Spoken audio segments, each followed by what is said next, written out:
The backlash against President Trump after two White House staff members were let go amid accusations of domestic abuse. The president repeatedly expressing sympathy for the men, lamenting their shattered lives, calling for due process.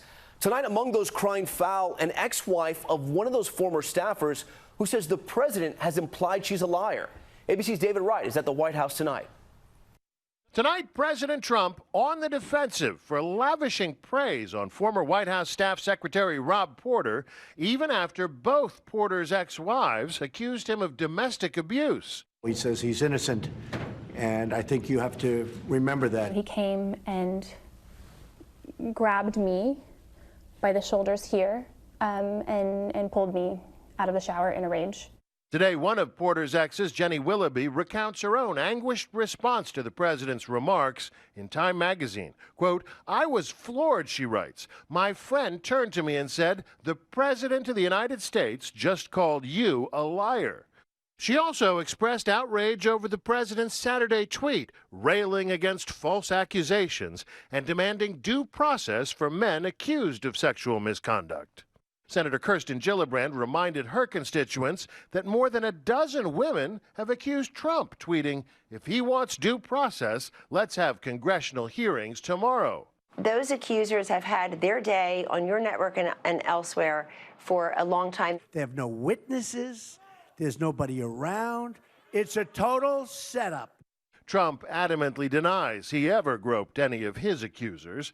Believe me, she would not be my first choice, that I can tell you.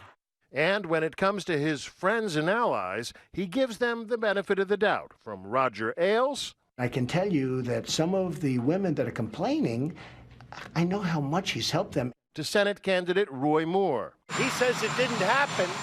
Now, Trump isn't the only one facing tough questions. There's also Chief of Staff John Kelly, who allowed Porter to keep his job even after he learned about allegations of domestic abuse.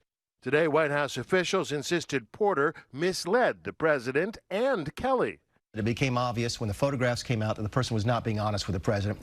Budget Director Mick Mulvaney said these photos from one of Porter's ex-wives sealed his fate. Porter denies the abuse allegations and insists the photos are not what they seem.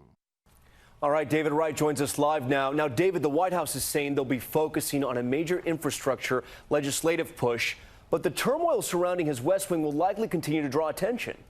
That's right, Tom. The word infrastructure is almost a bad omen here at the White House. This is at least the third time they've tried to roll out Infrastructure Week. Each time it keeps getting derailed. Tomorrow, the president would like to focus on his plan to spur $1.5 trillion in investment in America's crumbling infrastructure, but it's likely that these other issues will continue to dominate. Tom? One of his major campaign promises. All right, David, thank you. Hi, everyone. George Stephanopoulos here. Thanks for checking out the ABC News YouTube channel. If you'd like to get more videos, show highlights, and watch live event coverage, click on the right over here to subscribe to our channel. And don't forget to download the ABC News app for breaking news alerts. Thanks for watching.